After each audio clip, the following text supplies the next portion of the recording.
ಇದು ಹೊಸ ಮುಖ್ಯಮಂತ್ರಿಗಳು ಬಂದಾಗ ಅವ್ರದ್ದಾದ ಕ್ಯಾಬಿನೆಟ್ ಅವ್ರು ಬೇಕಾದಂಥ ಒಂದು ಕ್ಯಾಬಿನೆಟ್ ರಚನೆ ಆಗುತ್ತೆ. ಅದರಲ್ಲಿ ಬೇಸರ ಎಂಥದ್ದು, ನಮಗೆ ನಾನಿಷ್ಟೇ ವಿನಂತಿ ಏನಂದರೆ, ಒಂದು ಮಾತು ನಮಗೆ ಇಲ್ಲ, ನಾವು ಹೊಸಬರು ಕೊಡೋರಿದ್ದೀವಿ, ನೀವು ಹಳಬರು ಬೇಡ ಅಂತಿದ್ರೆ ಒಳ್ಳೆಯದಿತ್ತು ಅಂತ ನನ್ನ ಭಾವನೆ. ಅದು ಬಿಟ್ಟು ಏನಿಲ್ಲ. ಎಲ್ಲರಿಗೂ ಹೊಸ ಟೀಮ್ ಬಂದಿದೆ, ಹೊಸದಾಗಿ ಕೆಲಸ ಮಾಡ್ತಾಯಿದ್ದಾರೆ, ಹೈಕಮಾಂಡ್ ಒಳ್ಳೆ ತೀರ್ಮಾನ ತೆಗೆದುಕೊಂಡಿದೆ, ಎಲ್ಲವೂ ಸರಿ ಇದೆ. ನಾನು ಭಾಳ ಸಲ ಹೇಳಿದ್ದೀನಿ, ನಿನ್ನೆ ಹೇಳಿದ್ದೀನಿ ನಾನು. ನಮಗೂ ಒಂದು ಹೇಳಿದರೆ ಭಾಳ ಖುಷಿ ಇರ್ತಿತ್ತು. ಹೇಳಾರ್ದ ಮಾಡಿದ್ರಲ್ಲ ಪಾಪ.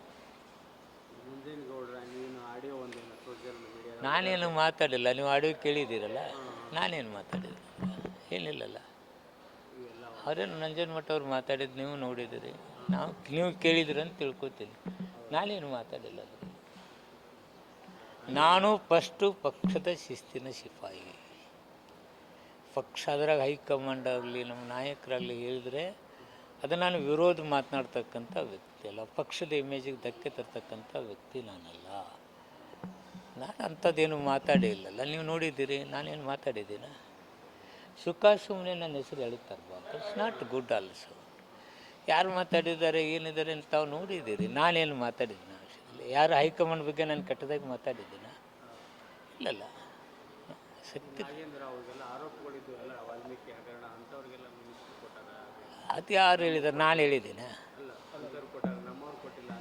ನಾನು ಹೇಳಿದ್ದೀನ? ಅಂಥವ್ರು ಯಾರು ಹೇಳಿದ್ದಾರೆ? ಯಾರು ಹೇಳಿದ್ರೆ ಅವ್ರಿಗೆ ಕೇಳಿ. ನಾನು ಯಾಕಪ್ಪ ಅದನ್ನು ಉತ್ತರ ಕೊಡಲಿ? ಹಾಂ,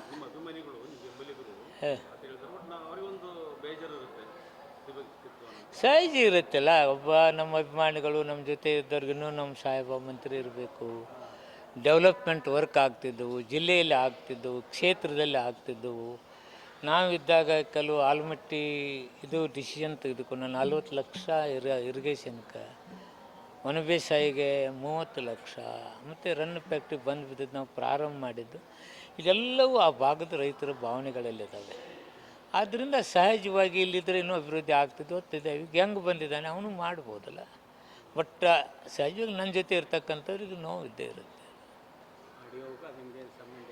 ನೀನೇ ಹೇಳಪ್ಪ, ನಾನು ಏನಾರ ಮಾತಾಡಿದ್ರೆ ಅದ್ರಾಗ ನಾನು ಇಂಥದ್ದು ಮಾತಾಡಿರಲ್ರಿ ಸಾಹೇಬ್ರತ್ ಹೇಳು. ನಾನೇನಾರ ಮಾತಾಡಿದ್ದೀನ? ಹಾಂ, ಆರೋಪಗಳು ಬರ್ತಾ ಇದೆ ಸರ್. ಹಿಂದೆ ಕೂಡ ಏನು ಆರೋಪ? ಅವರು ಎಲ್ಲರ ನೋಡಪ್ಪ, ಹೌದು. ಯಾರು ಪ್ರೂವ್ ಮಾಡಿದ್ದಾರೆ? ಆರೋಪಗಳು ಬರ್ತಾ ಇದೆ. ಆರೋಪಗಳು ಯಾರ ಮೇಲೆ ಬರೋದಿಲ್ಲ? ಗಾಂಧೀಜಿ ಮೇಲೆ ಬಂದಿಲ್ಲ, ಬಂದಾವಿಲ್ಲ. ಕೆಂಪೇಗೌಡರ ಮೇಲೆ ಬಂದಿಲ್ಲ. ಅವು ಆರೋಪಗಳು ಏನಾರು ನಿಜ ಆದವ?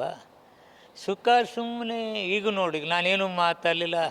ತಿಮ್ಮಾಪುರವರು ಹೈಕಮಾಂಡ್ಗೆ ಮಾತಾಡಿದರು, ಹಂಗಂದರು. ಇದೇ ನನ್ನ ಮಾತೇನಾದರೂ ಅದರಲ್ಲಿ? This is not correct. ನಿಮ್ಮ ಆರೋಪಗಳಿಂದನೇ ನೀವು ಸಚಿವ ಸ್ಥಾನ ಕಳ್ಕೊಂಡ್ರಿ ಅನ್ನುವಂಥ ಸುಳ್ಳು ಆರೋಪಗಳಿಗೇನಾದರೂ ಮೇಲ್ಗಡೆ ಮಿಸ್ಗೈಡ್ ಮಾಡಿದ್ರೆ, ಅದು ಮಿಸ್ಗೈಡಿಗೆ ಏನಾದರೂ ಹೋಗಿದ್ರೆ ಅದು ತಪ್ಪು. ನನಗೇನು ಗೊತ್ತಿಲ್ಲ. ಅವ್ರು ಯಾವ್ಯಾವ ಕಟ್ಟೇರಿ ಇಟ್ಕೊಂಡು ನಮ್ಮನ್ನು ಬೇಡ ಅಂತ ಹೇಳಿದಾರೋ ಅದು ಹೈಕಮಾಂಡ್ ತೀರ್ಮಾನ.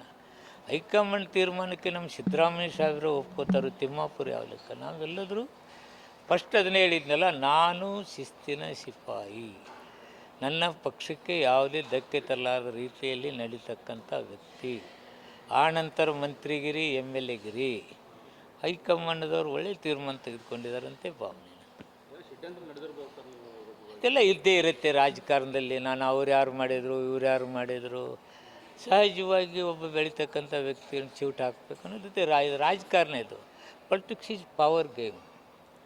ಆ ಪವರ್ ಗೇಮ್ದಲ್ಲಿ ನಾವು ಆಟ ಆಡೋಕ್ಕೆ ಬರ್ಲಾರ್ದು ನಾವು ಸೋತಿರ್ಬೋದು ಅಷ್ಟೇ. This is correct.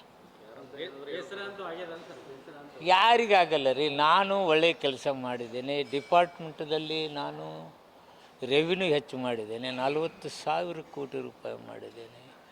60 ವರ್ಷದಲ್ಲಿ ಯಾವುದೇ ಬದಲಾವಣೆ ತರಲಾರ್ದ ಇಲಾಖೆಯಲ್ಲಿ 15-20 ಹೊಸ ಆಯಾಮಗಳನ್ನ ತಂದೆ. ಲಿಕ್ಕರ್ ಮೇಲೆ ಬೆಲೆ ನಿಗದಿ ಮಾಡೋದು ಯಾವ ದೇಶದಲ್ಲಿ ಇಲ್ಲ, ನಾನು ತೆಗೆದುಕೊಂಡು ಬಂದೆ.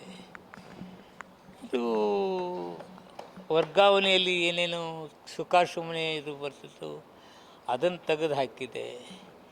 ದೀಸ್ ಆರ್ ನಾನು ಎಷ್ಟು ಹೇಳಬೇಕಂದ್ರೆ ಒಟ್ಟು ಡೀಟೇಲ್ ನಾನು ಬೇಕಾದ್ರೆ ಹೇಳ್ತಿದ್ದೇನೆ. ಕೆಲವು ಶಾಸಕರು ಕೂಡ ರಾಜೀನಾಮೆ ಕೊಡೋದಕ್ಕೆ ಮುಂದಾಗ್ತೀವಿ ಅಂತ ಹೇಳಿದ್ರು ಸರ್. ಅದಕ್ಕೆ ಡಿ ಕೆ ಶಿವರು ಕಡಕ್ ಒಂದು ಉತ್ತರ ಕೊಟ್ಟರು. ನಾನು ನನ್ನ ಪಕ್ಷದಲ್ಲಿ ಇದ್ದುಕೊಂಡೇ ನಂದೇನಾದರೂ ತೊಂದರೆ ಆಗಿದ್ರೆ ನನಗೆ ಹೇಳಿ ಅಂತೇಳಿ ಕೇಳ್ತೀನಿ ವಿನಃ ಪಕ್ಷಕ್ಕಾಗಲಿ ಮೊದಲಾಗಲಿ ನಾನು ಥ್ರೆಟ್ ಕೊಡೋದು, ನಾನು ರಾಜೀನಾಮೆ ಮತ್ತೊಂದಿಲ್ಲ. ನಾನು ಪದೇ ಪದೇ ಹೇಳ್ತೀನಿ, ನಾನು ಪಕ್ಷದ ಶಿಸ್ತಿನ ಸಿಪಾಯಿ. ಅಲ್ಲ, ಕೆಲವೊಬ್ರು ಎಲ್ಲ ಮುಂದಾಗಿದ್ದಾರೆ ಸರ್. ನನಗೆ ಗೊತ್ತಿಲ್ಲ. ನೀನು ನಿನ್ನ ತಲೆಗೆ ಏನೈತೆ ಅನ್ನೋದು ನಾನು ಹೆಂಗೆ ಹೇಳಿ? ಅದ್ರ ರಾಜೀನಾಮೆ ಕೊಡೋ ತಲೆಗೆ ಏನೈತೆ ನನಗೆ ಹೆಂಗೆ ಹೇಳಿ? ಅಲ್ಲ, ಪಕ್ಷದ ಶಿಕ್ಷಣ ಸಿಪಾಯಿಯಾಗಿ ಪಕ್ಷಕ್ಕೆ ಏನಾದ್ರು ಡ್ಯಾಮೇಜ್ ಆದರೆ ಕಷ್ಟ ಅಲ್ವಾ? ಅದನ್ನೆಲ್ಲ ನೋಡ್ಕೋತಾರೆ. ಹೈಕಮಾಂಡ್ ಇದೆ, ಹೈಕಮಾಂಡ್ ಅದೆಲ್ಲ ಮಾಡ್ತಾರೆ. ಅದೇನೋ ಒಂದು ಆವೇಶದಾಗ ಒಮ್ಮೆ ಸಹಜವಾಗಿ ಎಲ್ಲರಿಗೂ ಇರುತ್ತೆ ರೀ ಆವೇಶ. ಮತ್ತೊಂದು ಅಷ್ಟು ನಮ್ಮ ಮುಖ್ಯಮಂತ್ರಿ ಸರಳವಾದ ವ್ಯಕ್ತಿ ಅಲ್ಲ. ಅವರೆಲ್ಲದನ್ನು ಸಹನ ರೀತಿಯಿಂದ ಕರೀತಾರೆ, ಮಾತಾಡ್ತಾರೆ. ಅದೇನೇನು ಅಲ್ಲ ಅದನ್ನು ಸರಿ ಮಾಡೋ ಕೆಲಸ ನಮ್ಮ ಮುಖ್ಯಮಂತ್ರಿ ಮಾಡ್ತಾರೆ. ಅದೇ ನನ್ನ ಭಾವನೆ ಏನಿದೆ ಅಂದರೆ, ಯಾಕಪ್ಪ ತೆಗೆದ್ರು ನನಗೆ ಅನ್ನೋದು ಒಂದು ಈಟ್ ಹೇಳಿದ್ರೆ, ಕರೆದು ಹೇಳಿದ್ರೆ ನಾವು ಹೊಸ ಮುಖಗಳಿಗೆ ಕೊಡ್ತಾಯಿದ್ದೀವಿ. ತಿಮ್ಮಾಪುರ್ ಅಥವಾ ನಿನ್ನ department performance is not good, ಜಿಲ್ಲಾದಲ್ಲಿ ನಿಂತ ವರ್ಕ್ ಮಾಡಿಲ್ಲ ಏನೋ ಒಂದು ಹೇಳಿದ್ರೆ ಅಂದರೆ ನನಗೊಂದು ಖುಷಿ ಇರ್ತಿತ್ತು. ಜನರ ಭಾವನೆಯಲ್ಲಿ ಯಾಕೋ ತಿಮ್ಮಾಪುರ ಬಿಟ್ಟಲ್ಲ, ಯಾಕೆ ಬಿಟ್ಟರು ಅನ್ನೋ ಭಾವನೆ ಬರುತ್ತೆ. ಅಷ್ಟಕ್ಕೆ ಸೀಮಿತವಾಗಿ ನಾನು ಇದನ್ನು ಬಿಟ್ಟರೆ ಉಳಿದು ಯಾವುದಕ್ಕೂ ನನಗೆ ಸಂಬಂಧ ಇಲ್ಲ. ನಾನು ಪಕ್ಷದ ಶಿಫಾಯಿ. Thank you.